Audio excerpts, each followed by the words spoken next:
യേശുവിൻ വാഗ്ദാനമേ പാവനാത്മനേ, ജീവൻ നൽകുന്ന ചൈതന്യമേ പരിശുദ്ധാത്മാവേ. യേശുവിൻ വാഗ്ദാനമേ പാവനാത്മനേ, ജീവൻ നൽകുന്ന ചൈതന്യമേ പരിശുദ്ധാത്മാവേ. ആത്മാവേ എന്നിൽ നിറയണമേ, ആത്മാവേ എന്നിൽ നിറയണമേ, അഭിഷേകത്തിൻ നിറവായി മാറ്റണമേ, അഭിഷേകത്തിൻ നിറവായി മാറ്റണമേ.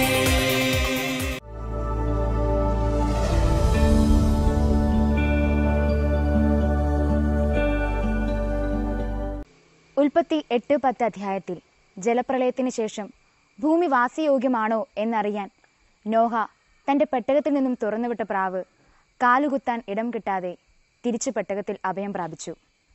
2ാം പ്രാവശ്യം ജലനിരപ്പ് താഴ്ന്നെന്നറിഞ്ഞിട്ടും വിസ്തൃതമായ ഭൂമിയിൽ തനിക്ക് ഒറ്റയ്ക്ക് നേടാവുന്നതെല്ലാം ഉപേക്ഷിച്ച് തന്റെ സഹജീവികളോടുള്ള സ്നേഹം കൊണ്ട് ഒലിവിലയും കൊത്തി തിരിച്ചു പേടകത്തിൽ പ്രവേശിക്കുന്ന പ്രാവിനെ നമുക്ക് കാണുവാൻ സാധിക്കും. അന്ന് ആ പ്രാവിന്റെ ചുണ്ടിൽ വിരിഞ്ഞ ആ പരസ്നേഹ പ്രവൃത്തി നമുക്ക് ചെയ്യുവാൻ സാധിക്കുന്നുണ്ടോ? അതെങ്ങനെയാവണമെന്ന് ഇന്നത്തെ ഷെമ ഇസ്രായേലിലൂടെ നമുക്ക് ശ്രവിക്കാം. നമുക്കായി വചന സന്ദേശം നൽകുന്നത് കാരീസ് ഭവനിലെ ഫാദർ അനീഷ് മുണ്ടിയാനക്കലാണ്. ഒരു വ്യക്തിയുടെ ജീവിതസാക്ഷ്യം കേട്ടുകൊണ്ട് ഇന്നത്തെ വചന ശുശ്രൂഷയിലേക്ക് നമുക്ക് പ്രവേശിക്കാം.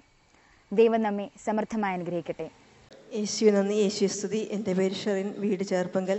എൻ്റെ ചേച്ചിയുടെ മകന് വേണ്ടി സാക്ഷ്യം പറയുന്നത്, അവന് കഴുത്തിൻ്റെ പുറകുവശത്തിൽ നട്ടലിൻ്റെ 2 ബോളുകൾ തെല്ലിമാറിയത് മൂലം അവിടുത്തെ ഞരമ്പുകൾ ജാമായി തീരുകയും ഇടത് കൈയും കാലും ശക്തിയായ വേദന അനുഭവപ്പെട്ടു.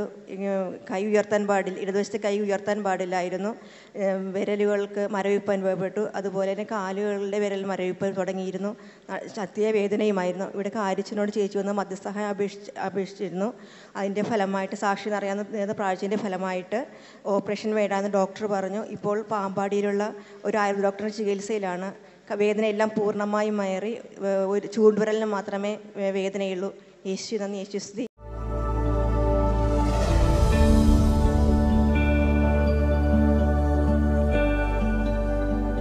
മിശിഹായിലേറ്റ സ്നേഹം നിറഞ്ഞ ഷെമ ഇസ്രായേലിൻ്റെ പ്രേക്ഷകരെ, ഇന്നത്തെ തിരുവചനത്തിലൂടെ ദൈവത്തിൻ്റെ പരിശുദ്ധാത്മാവ് നമ്മളോട് സംസാരിക്കാൻ ആഗ്രഹിക്കുന്നത് യേശു നൽകുന്ന പുതിയ കൽപ്പനയും അത് നമ്മുടെ ജീവിതത്തിൽ എങ്ങനെ പ്രാവർത്തികമാക്കണം എന്നുള്ളതിൻ്റെ നിർദ്ദേശങ്ങളാണ്. യോഹന്നാൻ്റെ സുവിശേഷം 15-ാമത്തെ അധ്യായം 12-ാമത്തെ വചനം ഇപ്രകാരം പഠിപ്പിക്കുന്നു. യേശു തൻ്റെ ശിഷ്യന്മാരോട് പറയുന്നു, ഇതാണ് എൻ്റെ കൽപ്പന, ഞാൻ നിങ്ങളെ സ്നേഹിച്ചതുപോലെ നിങ്ങളും പരസ്പരം സ്നേഹിക്കണം. യേശു നൽകുന്ന ഈ പുതിയ കൽപ്പന, ഈ കൽപ്പനയ്ക്ക് ഒത്തിരിയേറെ സ്ഥാനമുള്ള സമൂഹത്തിലാണ് നമ്മൾ ജീവിക്കുന്നത്. സ്നേഹമെന്ന വാക്കിൻ്റെ അർത്ഥം എന്താണെന്ന് മനസ്സിലാക്കാൻ പറ്റാത്ത വിധത്തിൽ സ്വാർത്ഥതയും സ്വയം സന്തോഷങ്ങളും അഹങ്കാരവും തന്നിഷ്ടവും ഒക്കെ പെരുകി ഒത്തിരിയേറെ ആളുകൾ വേദനകളിലൂടെയും ബുദ്ധിമുട്ടുകളിലൂടെയും ഒക്കെ കടന്നു പോകുന്ന സമൂഹത്തിലാണ് നമ്മൾ ജീവിക്കുന്നത്. എന്നെ കേൾക്കുന്ന പലരും ഇപ്പോൾ ഒറ്റപ്പെടലിൻ്റെ ഏതെങ്കിലും തുരുത്തിലായിരിക്കുന്നവർ, മറ്റുള്ളവരിൽ നിന്നും സ്നേഹം ലഭിക്കാതെ നിരാശയിലും ദുഃഖത്തിലും കഴിയുന്നവർ, മറ്റുള്ളവരുടെ കരുതലും അതുപോലെ തന്നെ സാന്നിധ്യവും അനുഭവിച്ചറിയാൻ പറ്റാതെ ലഭിക്കേണ്ട സ്നേഹം കിട്ടാത്ത മക്കൾ, മാതാപിതാക്കൾ ഒക്കെ ഒരുപക്ഷെ ഈ വചനം ശ്രമിക്കുന്നുണ്ടാവാം. പ്രിയമുള്ളവരെ, ഈശോ ഈ ലോകത്തിന് വേണ്ടി പുതിയൊരു കൽപ്പന നൽകുകയാണ്. എല്ലാ നിയമങ്ങളെയും പൊളിച്ചെഴുതി നിയമത്തിൻ്റെ പൂർത്തീകരണമായി പുതിയൊരു കൽപ്പന, സ്നേഹത്തിൻ്റെ കൽപ്പന, അത് നമ്മൾ ഈശോയിൽ കാണുന്നുമുണ്ട്. 10 പ്രമാണങ്ങൾ, ദൈവം മോശ വഴി നൽകിയ 10 പ്രമാണങ്ങളെ കർത്താവ് ഒരു ഫരിസേയൻ വന്ന് ചോദിക്കുമ്പോൾ വളരെ കൃത്യമായിട്ട് അത് വിവരിക്കുന്നുണ്ട്. ഏതാണ് ഏറ്റവും പ്രധാനപ്പെട്ട കൽപ്പന എന്ന് ചോദിക്കുമ്പോൾ യേശു പറയുന്നു, ഏറ്റവും പ്രധാനപ്പെട്ട കൽപ്പന നിന്റെ ദൈവമായ കർത്താവിനെ പൂർണ്ണ ഹൃദയത്തോടും പൂർണ്ണ ആത്മാവോടും പൂർണ്ണ ശക്തിയോടും കൂടെ സ്നേഹിക്കുക എന്നുള്ളതാണ്. ഇതിന് തത്തുല്യമായ മറ്റൊരു കൽപ്പന കൂടിയുണ്ട്. അത് നിന്നെപ്പോലെ നിൻ്റെ അയൽക്കാരനെ സ്നേഹിക്കുക. അങ്ങനെ 10 പ്രമാണങ്ങളെ 2 പ്രമാണങ്ങളായിട്ട് കർത്താവ് അത് നിക്ഷിപ്തപ്പെടുത്തുന്നുണ്ട്. ആ 2 പ്രമാണങ്ങളിൽ പൊതുവായിട്ട് കാണുന്ന ഒരു വാക്കാണ് സ്നേഹം എന്ന് പറഞ്ഞാൽ ദൈവത്തെ സ്നേഹിക്കേണ്ടതുപോലെ സ്നേഹിക്കുക, സഹോദരങ്ങളെ സ്നേഹിക്കേണ്ടതുപോലെ സ്നേഹിക്കുക. ഈ സ്നേഹം എപ്രകാരമായിരിക്കണമെന്നാണ് ഈശോ ഇന്നത്തെ ഈ വചനത്തിലൂടെ യോഹന്നാന്റെ സുവിശേഷം 15-ാമത്തെ അധ്യായത്തിൽ 12-ാമത്തെ വചനത്തിലൂടെ നമുക്ക് വെളിപ്പെടുത്തുന്നത്. ഇതാണ് എൻ്റെ കൽപ്പന. എന്താണ് ആ കൽപ്പന? ഞാൻ നിങ്ങളെ സ്നേഹിച്ചതുപോലെ നിങ്ങൾ പരസ്പരം സ്നേഹിക്കണം. ഞാൻ നിങ്ങളെ സ്നേഹിച്ചതുപോലെ എന്ന് പറഞ്ഞാൽ ക്രിസ്തു നമ്മളെ ഓരോരുത്തരെയും ഈ ലോകത്തെയും സ്നേഹിച്ചതുപോലെ ഞാനും നിങ്ങളും പരസ്പരം സ്നേഹിക്കണമെന്നതാണ് പുതിയ കൽപ്പനയുടെ ഏറ്റവും വലിയ സാരാംശം. എങ്ങനെയാണ് ക്രിസ്തു ഈ ലോകത്തെ സ്നേഹിച്ചത്? ഫിലിപ്പിയർക്ക് എഴുതിയ ലേഖനത്തിൽ 2-ാമത്തെ അധ്യായത്തിൽ പൗലോസ്ലീഹ വളരെ കൃത്യമായിട്ട് പഠിപ്പിക്കുന്നുണ്ട് എങ്ങനെയാണ് ക്രിസ്തു ലോകത്തെ സ്നേഹിച്ചത്. അവൻ തന്നെ ശൂന്യനാക്കി ദാസൻ്റെ രൂപം സ്വീകരിച്ച് നമ്മളിലൊരുവനായി അവൻ ഈ ലോകത്തെ സ്നേഹിച്ചു എന്ന് പറഞ്ഞാൽ തന്നെ താഴ്ത്തിയാണ് ലോകത്തെ സ്നേഹിക്കുന്നത്. പ്രിയപ്പെട്ടവരെ, ഒന്നാമത്തെ കാര്യം, എങ്ങനെയാണ് ക്രിസ്തു ഞാനും നിങ്ങളും നമ്മുടെ കൂടെ വസിക്കുന്നവരെ അല്ലെങ്കിൽ നമ്മുടെ സ്നേഹം ആഗ്രഹിക്കുന്നവരെ സ്നേഹിക്കാൻ ആഗ്രഹിക്കുന്നത് എന്ന് ചോദിച്ചാൽ എളിമപ്പെടുത്തി സ്നേഹിക്കാനാണ് കർത്താവ് ആഗ്രഹിക്കുന്നത്. എളിമയോടെ സ്നേഹിക്കുക, എളിമയുടെ മനോഭാവം ഉണ്ടായിരിക്കുക എന്നുള്ളത് പ്രധാനപ്പെട്ടതാണ് പ്രിയപ്പെട്ടവരെ. അതുകൊണ്ട് യേശു സ്നേഹിച്ചത് കാലിത്തൊഴുത്തിൽ ഒരു കുഞ്ഞായി കന്നുകാലികളുടെ ഇടയിലേക്ക് വന്ന് പിറക്കുന്നവൻ, ലോകത്തിൻ്റെ സൃഷ്ടാവും പരിപാലകനുമായ ദൈവം ആർക്കും വിശ്വസിക്കാനാവാത്ത വിധത്തിൽ ബെത്ലഹേമിൽ വാഗ്ദാനങ്ങളിലൊക്കെ പൂർത്തീകരണമായി ജനിക്കുമ്പോൾ എൻ്റെ പ്രിയപ്പെട്ടവരെ എളിമയാണ് കാണിക്കുന്നത്.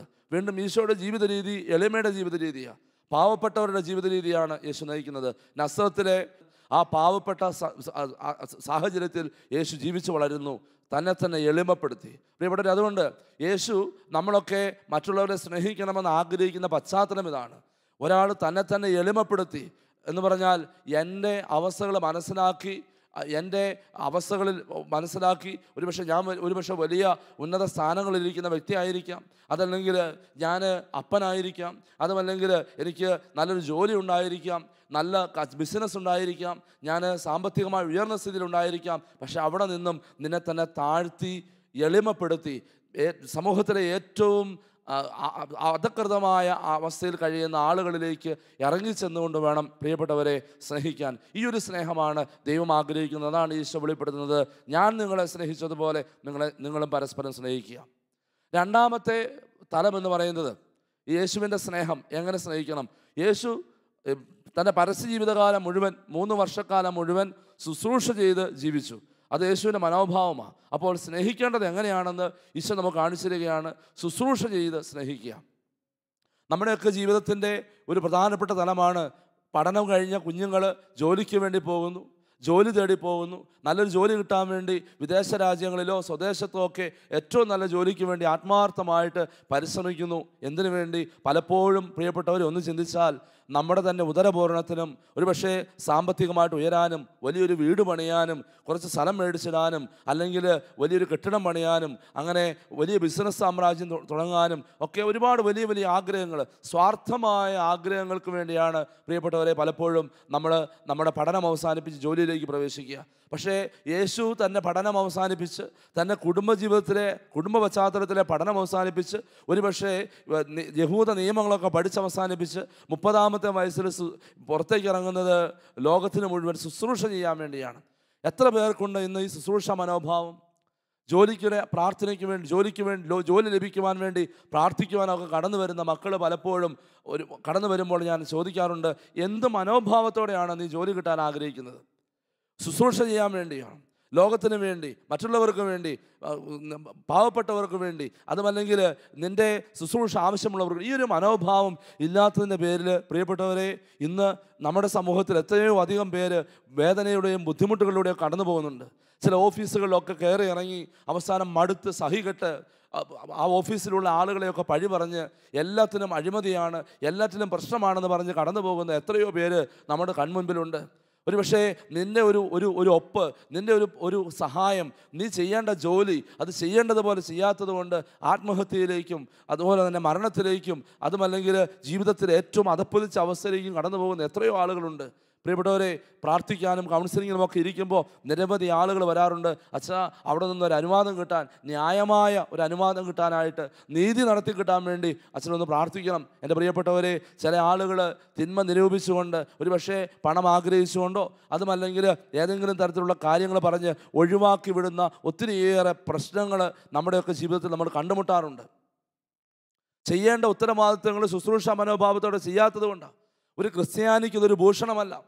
ദൈവമേൽപ്പിച്ച ഉത്തരവാദിത്വം, നിൻ്റെ ജോലി, ആ ജോലിയിൽ നിൻ്റെ അടുത്തേക്ക് ദൈവം പറഞ്ഞു വിട്ടിരിക്കുന്ന വ്യക്തികൾ, ഒരുപക്ഷെ നിൻ്റെ ഒരു ഒപ്പോ, നിൻ്റെ ഒരു സാന്നിധ്യമോ, നിൻ്റെ ഒരു സാമീപ്യമോ അതുമല്ലെങ്കിൽ നിൻ്റെ ഒരു അനുവാദമോ ഒക്കെ കാത്തു നിൽക്കുന്ന ആരെങ്കിലുമൊക്കെ ഇന്ന് നിൻ്റെ മുമ്പിലുണ്ടെങ്കിൽ അവരുടെ ആത്മാവിന് കണക്ക് കൊടുക്കേണ്ട ഉത്തരവാദിത്വം കൂടെ നിനക്കുണ്ട്.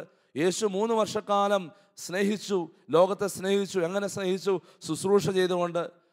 അവന് നമ്മൾ കാണുന്നുണ്ട്, വചനത്തിൽ പലതവണ വായിക്കുന്നുണ്ട്, അവന് അവരോട് അനുകമ്പ തോന്നി. ഇടയനില്ലാത്ത ആടുകളെ പോലെ നടക്കുന്ന ജനത്തെ കണ്ട് അനുകമ്പ തോന്നി. 2 ദിവസം വചനം കേട്ടിട്ട് ഭക്ഷണം കഴിക്കാനില്ലാതെ വിശന്നിരിക്കുന്ന ആളുകളെ കണ്ടപ്പോൾ അനുകമ്പ തോന്നി. ഞാനൊന്ന് ചോദിക്കട്ടെ എൻ്റെ പ്രിയപ്പെട്ടവരെ, എന്നെ ഈ വചനം കേൾക്കുന്ന എത്രയോ പേര് ഒരുപാട് ഉത്തരവാദിത്വങ്ങളും ജോലികളും അതുപോലെ തന്നെ സ്ഥാനമാനങ്ങളിലും ഒക്കെ ഇരിക്കുന്നവരുണ്ട്. നിങ്ങൾക്ക് ആരോടെങ്കിലും അനുകമ്പ തോന്നാറുണ്ടോ? നിങ്ങളുടെ ജോലി മേഖലയിലേക്ക് കടന്നു വരുന്ന നിങ്ങളുടെ സഹായം പ്രതീക്ഷിച്ച്, ഒരുപക്ഷെ നിങ്ങളൊരു വാക്ക് പ്രതീക്ഷിച്ച്, ഒരുപക്ഷെ നിങ്ങളുടെ ഒരു പ്രവൃത്തി, ഒരു സ്നേഹത്തിൻ്റെ പ്രവൃത്തി പ്രതീക്ഷിച്ച് കടന്നു വരുന്ന ഒരു വ്യക്തിയോട് കാണിക്കുന്ന മനോഭാവം എന്താണ്? ക്രൈസ്തവരായ വ്യക്തികൾ വ്യത്യസ്തമായി ചിന്തിക്കുകയും വ്യത്യസ്തമായി പ്രവർത്തിക്കുകയും ചെയ്യേണ്ടവരാണ്. അതാണ് ക്രൈസ്തവ മുഖമുദ്ര എന്ന് പറയുന്നത്. ക്രിസ്തുവിൻ്റെ അനുയായി എന്ന് പറയുന്ന വ്യക്തി അതാണ്. പക്ഷേ ദൗർഭാഗ്യമെന്ന് പറയട്ടെ, പലരും ഇന്ന് കടന്നു പോകുന്ന എതിർസാക്ഷ്യങ്ങളുമായിട്ടാണ്. ക്രിസ്തുവിന് എതിർസാക്ഷ്യം നൽകുന്നവർ. ഇങ്ങനെയൊക്കെ ജീവിക്കാൻ പറ്റുമോ വെച്ചാൽ? എല്ലാവരും ഒക്കെ അങ്ങനെ പോകുമ്പോൾ ഞങ്ങൾക്കും അങ്ങനെ പോകേണ്ടി വരും. എൻ്റെ പ്രിയപ്പെട്ടവരെ, എല്ലാവരും പോകുന്ന വഴിയെ പോകുന്നവരല്ല ക്രിസ്ത്യാനി. പ്രിയപ്പെട്ടവരെ, തിരിച്ചറിയണം, നിന്നെ ഏൽപ്പിച്ച ഉത്തരവാദിത്വം മറന്ന് നീ അഴിമതിക്കും അക്രമത്തിനും സ്നേഹരാഹിത്യത്തിനും ഒക്കെ കൂട്ടുനിൽക്കുന്നുണ്ടെങ്കിൽ, പ്രിയപ്പെട്ടവരെ, കർത്താവിൻ്റെ മുമ്പിൽ കൃത്യമായിട്ട് കണക്ക് ബോധിപ്പിക്കേണ്ടി വരും. ഈ ഭൂമിയിൽ തിന്മയ്ക്കുള്ള പ്രതിഫലവും അതുപോലെ തന്നെ ഈ ഭൂമിയിലെ ജീവിതത്തിന് ശേഷം ആ തിന്മയ്ക്കുള്ള നിത്യ നരകവും അർഹമാക്കേണ്ടി വരും. അതുകൊണ്ട് ദൈവം, ഈശോ നമ്മളെ പഠിപ്പിച്ചു തരുന്ന ഞാൻ നിങ്ങളെ സ്നേഹിച്ചതുപോലെ നിങ്ങൾ പരസ്പരം സ്നേഹിക്കുന്നു പറയുമ്പോൾ ഈ ശുശ്രൂഷയുടെ മനോഭാവം നമ്മുടെയൊക്കെ ജീവിതത്തിലേക്ക് കടന്നു വരേണ്ടതുണ്ട്. അതെല്ലാവരുടെയും ജീവിതം, വൈദികരുടെയും സന്യസ്തരുടെയും അധ്യാപകരുടെയും ഡോക്ടർമാരുടെയും നഴ്സുമാരുടെയും എഞ്ചിനീയർമാരുടെയും അതുപോലെ തന്നെ ഗവൺമെൻറ് ഉദ്യോഗസ്ഥരുടെയും ഒക്കെ ജീവിതത്തിലേക്ക്, സാമൂഹ്യ പ്രവർത്തകൻ്റെ ജീവിതത്തിലേക്ക് ഈ ഒരു ഉത്തരവാദിത്വ ബോധം കടന്നു വരേണ്ടതുണ്ട്. നീ നിൻ്റെ സഹോദരനെ ശുശ്രൂഷിക്കാൻ വേണ്ടി ദൈവം നിനക്ക് നൽകിയിരിക്കുന്ന ഉത്തരവാദിത്വമാണ്. അത് ഭംഗിയായിട്ട് നിർവഹിക്കാൻ പരിശ്രമിക്കുക, കർത്താവിന് മുമ്പിൽ കണക്ക് കൊടുക്കുവാനും കണക്ക് ബോധിപ്പിക്കുവാനും.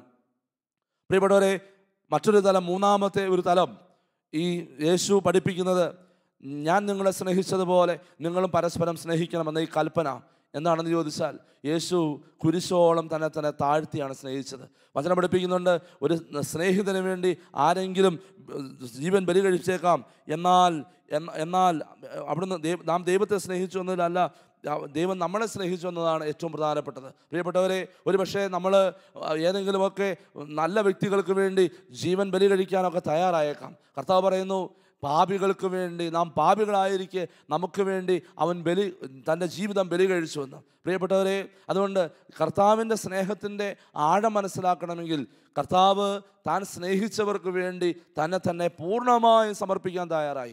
എളിമപ്പെടുക മാത്രമല്ല, ശുശ്രൂഷയിലൂടെ തന്നെ പൂർണ്ണമായിട്ടും സമൂഹത്തിന് വിട്ടുകൊടുക്കുക മാത്രമല്ല, തൻ്റെ ജീവൻ പോലും ബലി കഴിക്കുവാൻ, താൻ എന്തിനു വേണ്ടി നിലകൊണ്ടുവോ അതിനുവേണ്ടി തൻ്റെ ജീവിതം പോലും ത്യജിക്കുവാനായിട്ട് തയ്യാറായവനാണ് യേശു ക്രിസ്തു. ആ ഈശോയാണ് നമുക്ക് കൽപ്പന തരുന്നത്, പുതിയ കൽപ്പന തരുന്നത്, ഞാൻ നിങ്ങളെ സ്നേഹിച്ചതുപോലെ നിങ്ങളും പരസ്പരം സ്നേഹിക്കുവിൻ. പലപ്പോഴും മാതാപിതാക്കൾ പറയുന്ന ഒരു പരാതിയുണ്ട്, ഞാൻ മക്കൾക്ക് വേണ്ടി ജീവിച്ചു, ഞങ്ങൾ മക്കൾക്ക് വേണ്ടി ജീവിച്ചു. പ്രിയപ്പെട്ടവരെ, സത്യമാണ്, മക്കൾക്ക് വേണ്ടിയാണ് ജീവിക്കേണ്ടത്. മക്കൾക്ക് വേണ്ടി ജീവിച്ചാണ് നമ്മുടെ ജീവിതം, മാതാപിതാക്കളുടെ ജീവിതം ഇല്ലാതായി തീരേണ്ടത്. മക്കൾക്ക് വേണ്ടി ജീവിച്ചാണ് മാതാപിതാക്കളുടെ ജീവിതം കുരിശിൻ്റെ ജീവിതമായി, ബലി ജീവിതമായി തീരേണ്ടത്. പ്രിയപ്പെട്ടവരെ, അതുപോലെ തന്നെ എന്നെ ഏൽപ്പിച്ചിരിക്കുന്ന ഉത്തരവാദിത്തങ്ങൾ നിർവഹിക്കാൻ വേണ്ടി ഞാൻ എൻ്റെ ജീവിതം ബലി കഴിക്കുന്നുണ്ടെങ്കിൽ, എൻ്റെ ജീവിതം ബലിയായിട്ട് സമർപ്പിക്കുന്നുണ്ടെങ്കിൽ, പ്രിയപ്പെട്ടവരെ, അതാണ് യഥാർത്ഥമായ സ്നേഹം. യേശു പഠിപ്പിക്കുന്ന പുതിയ കൽപ്പനയിലെ സ്നേഹമെന്ന് പറയുന്നത്. പലപ്പോഴും ഇത് സാധിക്കാതെ വരുന്നു. നമ്മുടെ ജീവിതത്തിലൊക്കെ എന്തെങ്കിലുമൊക്കെ ഈ ജീവിതവുമായി ബന്ധപ്പെട്ട്, കുടുംബജീവിതവുമായി ബന്ധപ്പെട്ട്, അല്ലെങ്കിൽ സന്യാസ ജീവിതവുമായി ബന്ധപ്പെട്ട് ചില സഹനങ്ങളും ബുദ്ധിമുട്ടുകളൊക്കെ കടന്നു വരുമ്പോൾ എത്രമാത്രം നമ്മൾ പരിഭവം പറയാറുണ്ട്, എത്രമാത്രം നമ്മൾ മറ്റുള്ളവരോട് പരാതി പറയാറുണ്ട്. ഒരു പക്ഷേ നീ ചെയ്ത ഒരു കാര്യത്തിന് ഒത്തിരി ബഹുമാനവും മൂല്യമൊക്കെ കിട്ടുമ്പോൾ എത്രമാത്രം നീ അതിനെ ഉയർത്താറുണ്ട്. അതോ ഞാൻ ചെയ്തതുകൊണ്ടാണ് അത് വിജയിച്ചത്, ഞാൻ ചെയ്തതുകൊണ്ടാണ് അത് ഇങ്ങനെ ആയിത്തീർന്നത്. പ്രിയപ്പെട്ടവരെ, ഇത് ബലി ജീവിതത്തിൽ എന്തിനാണ്? ബലിയായിട്ട് തീരുന്ന ഒരു വ്യക്തി താൻ ചെയ്ത കാര്യങ്ങളെപ്പറ്റി പ്രഘോഷിക്കുകയോ തൻ്റെ ജീവിതത്തിൽ സങ്കടങ്ങളും ബുദ്ധിമുട്ടുകളും വരുമ്പോൾ മറ്റുള്ളവരുടെ മുമ്പിലേക്ക് എടുത്തിട്ട് സഹതാപം പിടിച്ചു പറ്റാൻ പരിശ്രമിക്കുകയില്ല. പകരം ബലി ജീവിതം നയിക്കുന്ന വ്യക്തി യേശുവിനെ പോലെ സ്വയം ബലി വസ്തുവായിത്തീരും, സ്വയം എരിഞ്ഞില്ലാതായിത്തീരും. ഒരു മെഴുകുതിരി പോലെ മറ്റുള്ളവർക്ക് പ്രകാശം പരത്തിക്കൊണ്ട് ഇല്ലാതായി തീരാനായിട്ടാണ് കർത്താവ് നമ്മളെ പഠിപ്പിക്കുന്നത്. അതുകൊണ്ട് ഈശോ പഠിപ്പിക്കുന്ന ഞാൻ നിങ്ങളെ സ്നേഹിച്ചതുപോലെ പരസ്പരം സ്നേഹിക്കുന്നുള്ള കൽപ്പനയ്ക്ക് ഈ ഒരു അർത്ഥമുണ്ട്. ഇല്ലാതായിത്തീരുക. നീ ഇല്ലാതായിത്തീരണം. നീ പ്രവൃത്തി ചെയ്ത് ഇല്ലാതായിത്തീരണം. നീ മറ്റുള്ളവർക്ക് വേണ്ടി ഇല്ലാതായിത്തീരണം. പ്രിയപ്പെട്ടവരെ, ആരൊക്കെ മറ്റുള്ളവർക്ക് വേണ്ടി ഇല്ലാതായിത്തീർന്നിട്ടുണ്ടോ അവരുടെയൊക്കെ നാമം ഇന്ന് നിലനിൽക്കുന്നുണ്ട്. അത് ക്രൈസ്തവ സഭയിലായിക്കോട്ടെ, പുറത്തായിക്കോട്ടെ, ഏതെങ്കിലും മറ്റു വ്യക്തികൾക്ക് വേണ്ടി ജീവനെ ത്യജിക്കാൻ തയ്യാറായവർ, ഒരുപക്ഷെ ജീവിതം മുഴുവൻ ഒഴിഞ്ഞു വച്ചിരിക്കുന്നവർ, അവരുടെയൊക്കെ നാമം ഇന്നും നിലനിൽക്കുന്ന നാമമാണ്. എൻ്റെ പ്രിയപ്പെട്ടവരെ, അതുകൊണ്ട് തിരിച്ചറിയുക, കർത്താവ് പഠിപ്പിക്കുന്ന കൽപ്പന വളരെ പ്രധാനപ്പെട്ടതാണ്. പുതിയ കൽപ്പന വളരെ പ്രധാനപ്പെട്ടതാണ്. ഞാൻ നിങ്ങളെ സ്നേഹിച്ചതുപോലെ നിങ്ങളും പരസ്പരം സ്നേഹിക്കണം. എൻ്റെ പ്രിയപ്പെട്ടവരെ, രണ്ടാമത്തെ ഭാഗം ഇതാണ്. ഞാൻ നിങ്ങളെ സ്നേഹിച്ചതുപോലെ നിങ്ങൾ പരസ്പരം സ്നേഹിക്കണം. 1 യോഹന്നാൻ 4-ാമത്തെ അധ്യായത്തിൽ വളരെ വ്യക്തമായിട്ട് നമ്മൾ കാണുന്നുണ്ട്. യോഹന്നാൻ ശ്രീ പഠിപ്പിക്കുന്നു, പ്രിയപ്പെട്ടവരെ, നമുക്ക് പരസ്പരം സ്നേഹിക്കാം. എന്നാൽ സ്നേഹം ദൈവത്തിൽ നിന്നുള്ളതാണ്. സ്നേഹിക്കുന്ന ഏവനും ദൈവത്തിൽ നിന്ന് ജനിച്ചവനാണ്, അവൻ ദൈവത്തെ അറിയുകയും ചെയ്യുന്നു. സ്നേഹിക്കാത്തവൻ ദൈവത്തെ അറിഞ്ഞിട്ടില്ല, കാരണം ദൈവം സ്നേഹമാണ്. എൻ്റെ പ്രിയപ്പെട്ടവരെ, അതുകൊണ്ട് രണ്ടാമത്തെ ഭാഗമെന്ന് പറയുന്നത് മറ്റുള്ളവരെ സ്നേഹിക്കുന്ന വ്യക്തിക്ക് മാത്രമേ ദൈവത്തെ സ്നേഹിക്കാൻ പറ്റൂ. യോഹന്നാൻ ഇങ്ങനെ പറഞ്ഞു വയ്ക്കുന്നുണ്ട്, കാണപ്പെടുന്ന സഹോദരനെ സ്നേഹിക്കാത്തവന് കാണപ്പെടാത്ത ദൈവത്തെ സ്നേഹിക്കാൻ സാധ്യമല്ല എന്ന് പറഞ്ഞാൽ ആ വ്യക്തിക്ക് പിന്നെ ദൈവവുമായിട്ടൊരു ബന്ധവുമില്ല. കാണപ്പെടുന്ന സഹോദരങ്ങളുമായിട്ട് ഏതെങ്കിലും തരത്തിലുള്ള ഭിന്നതയോ അസ്വസ്ഥതകളോ ഏതെങ്കിലും തരത്തിലുള്ള വഴക്കുകളോ ഏതെങ്കിലും ക്ഷമിക്കാൻ പറ്റാത്ത മേഖലകളോ ഒക്കെ ഉണ്ടെങ്കിൽ ആ വ്യക്തിക്ക് പിന്നെ ദൈവത്തെ സ്നേഹിക്കാൻ പറ്റില്ല. സ്നേഹിക്കാത്ത വ്യക്തിക്ക് എന്താ കുഴപ്പം? ദൈവത്തെ സ്നേഹിക്കുന്നവർക്ക്, റോമാക്കാർക്ക് എഴുതിയ ലേഖനത്തിൽ പൗലോസ്ലീഹ പഠിപ്പിക്കുന്നുണ്ട്, ദൈവത്തെ സ്നേഹിക്കുന്നവർക്ക്, അവിടുത്തെ പദ്ധതി അനുസരിച്ച് വിളിക്കപ്പെട്ടവർക്ക് അവിടുന്ന് എല്ലാം നന്മയ്ക്കായിട്ട് പരിണമിപ്പിക്കും. അപ്പോൾ ദൈവത്തെ സ്നേഹിക്കുന്ന വ്യക്തികൾക്കാണ് എല്ലാം നന്മയ്ക്കായിട്ട് മാറ്റിത്തരുന്ന ദൈവം. ഇന്ന് നീ അനുഭവിക്കുന്ന തിന്മകളും, ഇന്ന് നീ അനുഭവിക്കുന്ന കഷ്ടപ്പാടുകളും, ഇന്ന് നീ അനുഭവിക്കുന്ന കടന്നു പോകുന്ന സഹനങ്ങളും, ഇതൊക്കെ എല്ലാവരുടെയും ജീവിതത്തിലുണ്ട്. പക്ഷേ ചിലരുടെ ജീവിതത്തിൽ ഈ തിന്മകൾ നന്മകളായിട്ട് വളരെ വേഗം മാറുന്ന കാണാൻ സാധിക്കും. എങ്ങനെ സാധിക്കുന്നത്? അത് സഹോദരങ്ങളെ സ്നേഹിക്കുന്നവർക്ക് ദൈവത്തെ സ്നേഹിക്കാൻ പറ്റും. അങ്ങനെ ദൈവത്തെ സ്നേഹിക്കുന്നവർക്ക് ദൈവസ്നേഹം അനുഭവിക്കാൻ പറ്റും. ദൈവം അവരുടെ ജീവിതത്തിൽ തക്ക സമയത്ത് ഇടപെടുകയും ചെയ്യും. പ്രിയപ്പെട്ടവരെ, അതുകൊണ്ട് യോഹന്നാൻ പറയുന്ന വചനം കേൾക്കുക. കാണപ്പെടുന്ന സഹോദരനെ, നിന്റെ കൺമുമ്പിൽ കാണുന്ന നിൻ്റെ ജീവിത പങ്കാളിയെ, നിന്റെ കൺമുമ്പിൽ കാണുന്ന നിൻ്റെ അപ്പനെ, നിൻ്റെ അമ്മയെ, നിന്റെ കൺമുമ്പിൽ കാണുന്ന നിൻ്റെ സഹോദരനെ, നിന്റെ കൺമുമ്പിൽ കാണുന്ന നിൻ്റെ അയൽവക്കംകാരനെ, നിൻ്റെ അയൽവക്കംകാരിയെ സ്നേഹിക്കാൻ പറ്റുന്നില്ല എങ്കിൽ എൻ്റെ പ്രിയപ്പെട്ടവരെ, നിനക്ക് ദൈവത്തെ സ്നേഹിക്കാൻ പറ്റില്ല. ദൈവസ്നേഹം നിന്നിൽ കുടികൊള്ളില്ല. അതുകൊണ്ട് തന്നെ ദൈവാനുഗ്രഹം നിനക്ക് സ്വന്തമാക്കാൻ പറ്റില്ല. നീ എന്നും ഇങ്ങനെ കണ്ണുനീരോടെയും ശപിച്ചും വിലപിച്ചും കുറ്റപ്പെടുത്തിയും കുറ്റം പറഞ്ഞും മുന്നോട്ട് പോകുന്ന വ്യക്തിയായിത്തീരും. അതുകൊണ്ട് തിരിച്ചറിയുക, ഈ രണ്ടാമത്തെ ഭാഗം തിരിച്ചറിയുക. കർത്താവ് നമ്മളിൽ നിന്ന് ആവശ്യപ്പെടുന്നത് സഹോദരങ്ങളെ സ്നേഹിക്കുക. ആരോടെങ്കിലും പിണക്കമുണ്ടെങ്കിൽ, ആരോടെങ്കിലും വിദ്വേഷമുണ്ടെങ്കിൽ, ആരോടെങ്കിലും വൈരാഗ്യമുണ്ടെങ്കിൽ നമുക്ക് ക്ഷമിക്കാം, പൊറുക്കാം. ഈ വിശുദ്ധ കുർബാനയുടെ ആരാധനയിലേക്ക് നമ്മൾ പ്രവേശിക്കുമ്പോൾ വിശുദ്ധ കുർബാനയിലെ ആരാധന വഴി കർത്താവിൻ്റെ അനുഗ്രഹം നമ്മുടെ കുടുംബങ്ങളിലേക്ക് സമൃദ്ധമായി കടന്നു വരുവാൻ ആത്മാർത്ഥമായിട്ട് ക്ഷമിച്ച്, സഹോദരങ്ങളെ സ്നേഹിച്ച്, മറക്കാനുള്ളത് മറന്ന് ക്ഷമിച്ച് ഈ ദിവസം നമുക്ക് കർത്താവിൻ്റെ അനുഗ്രഹത്തിന് വേണ്ടി കാത്തിരിക്കാം. സർവശക്തനായ ദൈവം അതിന് നമ്മളെ ഓരോരുത്തരെയും സഹായിക്കട്ടെ. ആമേൻ.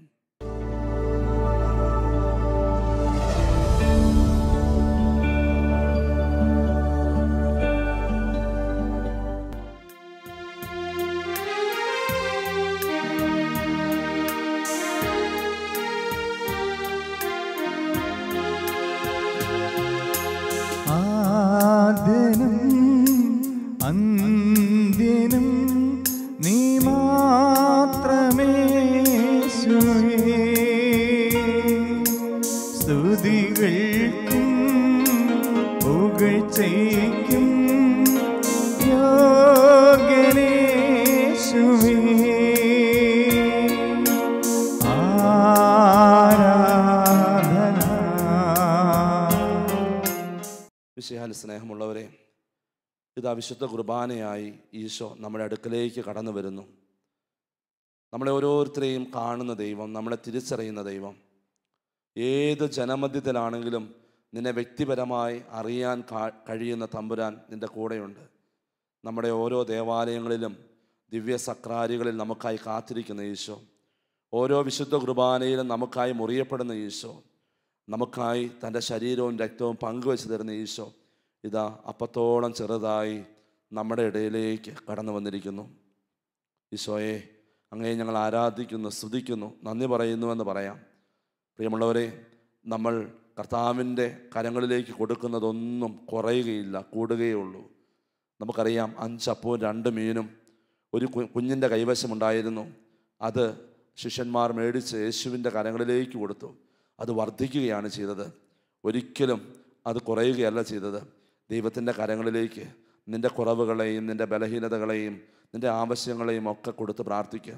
നിനക്കുള്ളതും നിനക്കായതുമെല്ലാം ഈശോയുടെ കരങ്ങളിലേക്ക് ഇപ്പോൾ സമർപ്പിച്ചുകൊണ്ട് പ്രാർത്ഥിക്കട്ടെ. കരങ്ങൾ യാചനാപൂർവം തുറന്നു പിടിച്ചുകൊണ്ട് ഇപ്പോൾ ആയിരിക്കുക. നമ്മൾ കേട്ട വചനത്തിൻ്റെ ശക്തി, നമ്മൾ തിരിച്ചറിഞ്ഞ ഈശോയുടെ സാന്നിധ്യം വിശുദ്ധ കുർബാനയിലൂടെ ഇപ്പോൾ നിങ്ങളുടെ ജീവിതത്തിലേക്ക്, നിങ്ങളുടെ കുടുംബത്തിലേക്ക് കടന്നു വരട്ടെ. കരങ്ങൾ യാചനാപൂർവം പിടിച്ചുകൊണ്ട് എല്ലാവരും ദിവ്യകാരുണ്യത്തിലെ ഈശോയെ നോക്കി താഴ്ന്ന സ്വരത്തിൽ സ്തുതിച്ച് പ്രാർത്ഥിച്ചുകൊണ്ടിരിക്കട്ടെ. ഹല്ലേലൂയ, ഹല്ലേലൂയ, ഹല്ലേലൂയ, ഹല്ലേലൂയ, ഹല്ലേലൂയ, ഹല്ലേലൂയ. കർത്താവേ, കാരുണ്യവാനായ ദൈവമേ, ഇപ്പോൾ ഈ മക്കളെ കാണണമേ. അങ്ങ് ഞങ്ങളെ ഓരോരുത്തരെയും കാണുന്നു. ഞങ്ങളുടെ ജീവിതത്തിലേക്ക് കടന്നു വരാൻ അങ്ങ് ആഗ്രഹിക്കുന്നു. ഞങ്ങളുടെ കുടുംബത്തിലേക്ക് കടന്നു വരാൻ അങ്ങ് ആഗ്രഹിക്കുന്നു. ഈശോയെ, ഇപ്പോൾ കടന്നു വരണമേ. ഈ നിമിഷം തന്നെ ഞങ്ങളങ്ങേ ആരാധിക്കുന്ന നിമിഷം അങ്ങ് ഞങ്ങളുടെ കൂടെ വന്ന് വസിക്കണമേ. ഹല്ലേലൂയ, ഹല്ലേലൂയ, ഹല്ലേലൂയ, ഹല്ലേലൂയ, ഹല്ലേലൂയ, ഹല്ലേലൂയ, ഹല്ലേലൂയ, ഹല്ലേലൂയ. കരങ്ങൾ കൂപ്പാം. ദിവ്യകാരുണ്യനാഥനായ ഈശോയെ നോക്കാം. നമ്മൾ വചനത്തിലൂടെ ശ്രവിച്ചു. എൻ്റെ കൽപ്പന ഇതാണ്, ഞാൻ നിങ്ങളെ സ്നേഹിച്ചതുപോലെ നിങ്ങളും പരസ്പരം സ്നേഹിക്കണം. പ്രിയപ്പെട്ടവരെ, ഇതൊരു വെറും വാക്കല്ല, വേണമെങ്കിൽ അനുസരിക്കേണ്ട ഒരു വാക്കല്ല. ഇത് കൽപ്പനയാണ്. കൽപ്പന നിർബന്ധമായും അനുസരിക്കേണ്ട കാര്യമാണ്. കാരണം അതിന് തൊട്ട് മുമ്പത്തെ വചനത്തിൽ ഈശോ പറയുന്നുണ്ട്, ഞാനിത് നിങ്ങളോട് പറഞ്ഞത് എൻ്റെ സന്തോഷം നിങ്ങളിൽ കുടികൊള്ളാനും നിങ്ങളുടെ സന്തോഷം പൂർണ്ണമാകാനും വേണ്ടിയാണ്. എൻ്റെ സന്തോഷം, അതായത് ദൈവത്തിൻ്റെ സന്തോഷം, ദൈവികമായ സന്തോഷം നിങ്ങളിൽ കുടികൊള്ളാൻ വേണ്ടിയാണ് ഞാനിത് നിങ്ങളോട് പറയുന്നതും പറഞ്ഞതും. സന്തോഷം ഉണ്ടാകാൻ വേണ്ടിയാണ് ഞാൻ നിങ്ങളോട് പറയുന്നത്. സമാധാനം ഉണ്ടാകാൻ വേണ്ടിയാണ് ഞാൻ നിങ്ങളോട് പറയുന്നത്. പ്രിയപ്പെട്ടവരെ, നിങ്ങളുടെ സന്തോഷം പൂർണ്ണമാകാൻ വേണ്ടി കൂടിയാണ് പറയുന്നത്. ചിലർക്കൊന്നും പൂർണ്ണമായ സന്തോഷം കിട്ടുന്നില്ല. എന്തു ചെയ്താലും ചെറിയ സന്തോഷങ്ങളൊക്കെ കിട്ടും, എങ്കിലും പൂർണ്ണമാകുന്നില്ല. ചില കാര്യങ്ങളൊക്കെ ചെയ്യുമ്പോൾ ചെറിയ സന്തോഷങ്ങളൊക്കെ കിട്ടുന്നുണ്ട്, പക്ഷേ പൂർണ്ണമാകുന്നില്ല. പ്രിയപ്പെട്ടവരെ, വിശുദ്ധ അഗസ്തീനോസ് പറഞ്ഞതുപോലെ, അഗസ്തീനോസ് പഠിപ്പിച്ചതുപോലെ നമുക്ക് ഒന്നും പൂർണ്ണമാക്കാൻ പറ്റില്ല. യേശുവിനെ കൂടാതെ, ദൈവത്തെ കൂടാതെ ഒന്നും പൂർണ്ണമാക്കാൻ പറ്റില്ല. മറ്റൊരു സന്തോഷത്തിനും നമ്മുടെ സന്തോഷം പൂർണ്ണമാക്കാൻ പറ്റില്ല. കാരണം ദൈവമാണല്ലോ നമുക്ക് ജന്മം നൽകിയത്, നമ്മളെ പരിപാലിക്കുന്നത്. നീ എന്തിൻ്റെ പിന്നാലെ പോയാലും സമ്പത്ത് നിനക്ക് സന്തോഷം തരില്ല. നിൻ്റെ സന്തോഷത്തെ പൂർണ്ണമാക്കാൻ സമ്പത്തിന് പറ്റില്ല. നിൻ്റെ സന്തോഷത്തെ പൂർണ്ണമാക്കാൻ നീ ഇന്ന് വിചാരിക്കുന്ന അനുഗ്രഹങ്ങൾക്ക് പറ്റില്ല. നീ ഇന്ന് വിചാരിക്കുന്ന നല്ലൊരു വീട് കെട്ടിയാൽ നിനക്ക് സന്തോഷം പൂർണ്ണമാകുമെന്നാണ്. പക്ഷെ പൂർണ്ണമാകില്ല പ്രിയപ്പെട്ടവരെ. സന്തോഷം പൂർണ്ണമാകാൻ വേണ്ടി ഈശോ പറയുന്ന കാര്യം ഇതാണ്, ഞാൻ നിങ്ങളെ സ്നേഹിച്ചതുപോലെ നിങ്ങളും പരസ്പരം സ്നേഹിക്കണം. ഞാൻ നിങ്ങളെ സ്നേഹിച്ചതുപോലെ നിങ്ങളും പരസ്പരം സ്നേഹിക്കണം. ഒന്ന് ആലോചിച്ച് എൻ്റെ പ്രിയപ്പെട്ട മകനെ, മകളെ, നിൻ്റെ കുടുംബത്തിൽ, ദൈവം നിനക്ക് തന്നിരിക്കുന്ന കുടുംബത്തിൽ ആരോടെങ്കിലും നിനക്ക് പിണക്കമോ വിദ്വേഷമോ വൈരാഗ്യമോ ഒക്കെ ഉണ്ടെങ്കിൽ ഈ കൽപ്പന ലംഘിച്ചല്ലേ നമ്മൾ ജീവിക്കുന്നത്. ദൈവത്തിൻ്റെ കൽപ്പന ലംഘിച്ചാൽ പിന്നെ ദൈവാനുഗ്രഹം കടന്നു വരുമോ? നിനക്ക് നിൻ്റെ സഹോദരനോടോ നിൻ്റെ സഹോദരിയോടോ നിൻ്റെ അയൽപക്കംകാരനോടോ നീ കണ്ടുമുട്ടുന്ന ഏതെങ്കിലും വ്യക്തികളോടോ പിണക്കമുണ്ടെങ്കിൽ ആ പിണക്കം പരിഹരിക്കണം, രമ്യതയെ പരിഹരിക്കണം. കാരണം ദൈവകൽപ്പനയ്ക്ക് വിരുദ്ധമായിട്ട് നീ പോയാൽ നിനക്ക് നഷ്ടം മാത്രമേ ഉണ്ടാകൂ. നിനക്കൊരു നേട്ടം ഉണ്ടാവില്ല. എത്രമാത്രം നീ കരങ്ങൾ ഉയർത്തിയാലും ദൈവസന്നിധിയിലേക്ക് നിൻ്റെ കരത്തിൻ്റെ ശക്തി ഉയരില്ല. കാരണം കാണപ്പെടുന്ന സഹോദരനെ സ്നേഹിക്കാത്തവന് കാണപ്പെടാത്ത ദൈവത്തെ സ്നേഹിക്കാൻ പറ്റില്ല എന്ന് പറഞ്ഞ ദൈവം, ആ ദൈവം നിന്നെ കാണുന്നുണ്ട്. ആ പരിശുദ്ധാത്മാവ് നിന്നെ കാണുന്നുണ്ട്. അതുകൊണ്ട് ആരോടെങ്കിലും ക്ഷമിക്കാനുണ്ടെങ്കിൽ ഈ സമയം ക്ഷമിച്ച് പ്രാർത്ഥിച്ചുകൊണ്ടിരിക്കട്ടെ. ക്ഷമിക്കാൻ പറ്റാത്ത മേഖലയിലെ ബന്ധനങ്ങൾ അഴിയട്ടെ. ക്ഷമിക്കരുതെന്ന് പഠിപ്പിക്കുന്നത് പിശാചാണ്. ക്ഷമിക്കരുതെന്ന് പഠിപ്പിക്കുന്ന പിശാചാണ്. കാരണം പിശാചിന് നിൻ്റെ ജീവിതത്തിൽ അനുഗ്രഹം വരുന്നത് കാണുമ്പോൾ അസൂയയാണ്. അതുകൊണ്ട് ക്ഷമിക്കണം. നീ നിൻ്റെ സഹോദരങ്ങളോട് ക്ഷമിക്ക്, ജീവിത പങ്കാളിയോട് ക്ഷമിക്ക്. ക്ഷമിക്കുന്നുണ്ടെങ്കിൽ നീ ചെയ്യേണ്ടത് ആ വ്യക്തിക്ക് വേണ്ടി പ്രാർത്ഥിക്കണം. ആ വ്യക്തിക്ക് വേണ്ടി പ്രാർത്ഥിക്കണം. ഒന്ന് കരങ്ങൾ ഉയർത്തി ഈശോയിലേക്ക് സമർപ്പിച്ചുകൊണ്ട് ആരോടാണ് നിനക്ക് വിരോധമുള്ളത്, ആരോടാണ് നിനക്ക് വിദ്വേഷമുള്ളത്, ആ വ്യക്തിയുടെ പേര് ഈശോയുടെ മുമ്പിലേക്ക് കൊടുത്തുകൊണ്ട് ക്ഷമിച്ച് പ്രാർത്ഥിക്കട്ടെ. അങ്ങനെ കർത്താവിൻ്റെ കൽപ്പന പൂർത്തിയാകട്ടെ. ഞാൻ നിങ്ങളെ സ്നേഹിച്ചതുപോലെ നിങ്ങളും പരസ്പരം സ്നേഹിക്കണം. ഇതെൻ്റെ കൽപ്പനയാണ്. ഈശോയെ, ഇപ്പോൾ ക്ഷമിച്ച് പ്രാർത്ഥിക്കുന്ന ഓരോ മക്കളുടെ മേലുമുള്ള സകല തിന്മയുടെ സ്വാധീനങ്ങളും എടുത്തു മാറ്റണമേ. രോഗികൾക്ക് സൗഖ്യം കൊടുക്കണമേ.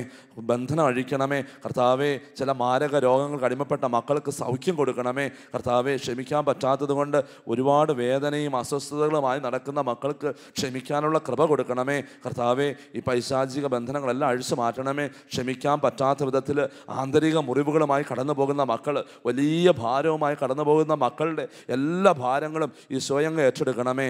ഹല്ലേലൂയ, ഹല്ലേലൂയ, ഹല്ലേലൂയ. കെട്ടുവാനും അഴിക്കുവാനും വിശുദ്ധീകരിക്കുവാനും വിടുതൽ നൽകുവാനുള്ള അധികാരത്തോടെ നിങ്ങൾക്ക് വേണ്ടി പ്രാർത്ഥിക്കുന്നു, ഇപ്പോഴും എപ്പോഴും എന്നേക്കും. ആമേൻ. പരിശുദ്ധ പരമകാരുണ്യമേ,